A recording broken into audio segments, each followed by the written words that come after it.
Knowing what I know now as a nurse midwife, there are a few things that I wish I knew before I even stepped into midwifery school. And I'm pretty sure there's a lot of other people out there that wish the same. So I figured I would share the things that I wish I knew when I was in school to help some of my nurse midwife students that's still on their own journey.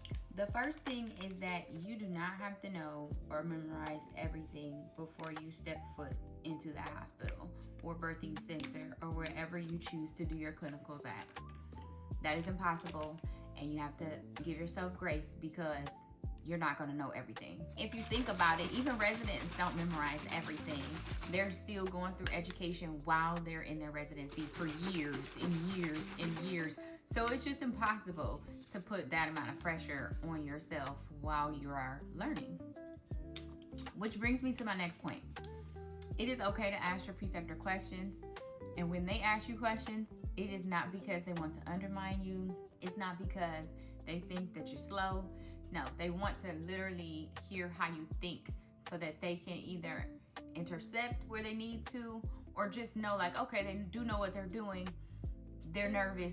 So if you make a mistake, it's okay. But hearing how you think is paramount because that helps them to help you. They don't know what you don't know if you're not honest and say, I've never done this skill before. Can you show me one more time before I do it myself? Or I'm really good at this, that, but I really need to practice on my cervical exam. You can ask them like, hey, can I check the next few patients and then you check behind me just so that I can get the feel of it because that is my weaker area. That's totally fine. You have to be honest with your preceptor so that they help you out in the areas that you are the weakest. Which brings me to my third point. It is probably the hardest part of midwifery school is to find a preceptor. This is something I wasn't prepared for because I don't come from L&D. I was not an L&D nurse.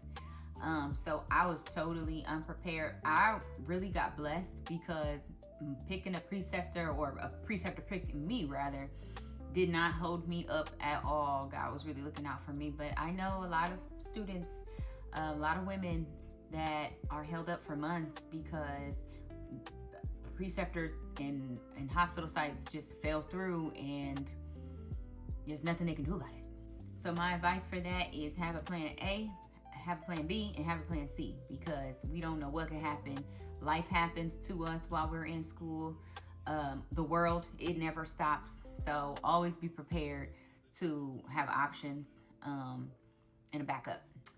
Fourth, I was not aware of the schedule that midwives have. I didn't know about 24-hour shifts because I don't come from L&D. So I was like, this is humanly possible. Is this even legal? Why do we do this? Obviously, as I went through clinicals and as I started working, I realized that it is very much a part of a midwife's life, more often than not. And with that being said, know that you can be at the hospital for clinicals for 24 hours and not catch one baby. Know that you can be at clinicals for 24 hours and catch 3 babies and then miss 2 deliveries. It is totally okay either way. Hopefully you go to a school where your hours still count if you don't catch any babies. They should be counting that as labor management, even if you don't end up delivering the baby. But yeah, that was something I was definitely not privy to. My advice for that is to stay open-minded, especially if you come from L&D. 9 times out of 10, you have an idea of who you want to work with.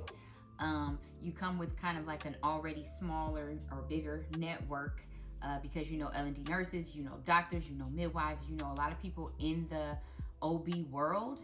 But I would say stay open-minded because working with different midwives shows you the good and the bad. You might work with a midwife who you're not a fan of, but they show you exactly what you don't want to do when you're in practice. And I that is my story. I worked with some who I took some habits from and some who I was like, yeah, I'm gonna just let that sit right there and I'm not gonna be putting that into my practice. So, and that has helped me be a better midwife. So I would say stay open-minded if that's you. And lastly, imposter syndrome, we all know is real. And I thought that it ended once you get into practice, but no, it stays with you for at least the first year while you're practicing all on your own. And sometimes when you're faced with things you've never seen before, because you are constantly learning. I mean, if you've been doing this for 30 years versus 3 years, there's always something you can learn. There's always something changing. So that is one thing I wasn't prepared for, like imposter syndrome. When is it gonna go away? Because I would like to feel more confident. And it does come eventually, but I just didn't realize it would take longer. So to my midwife students, give yourself some grace, have some patience with yourself. It is not gonna come overnight, even if you have L&D experience. I am rooting for you. We need you, especially Black midwives. We need all of that. So stick in there. I hope this helps.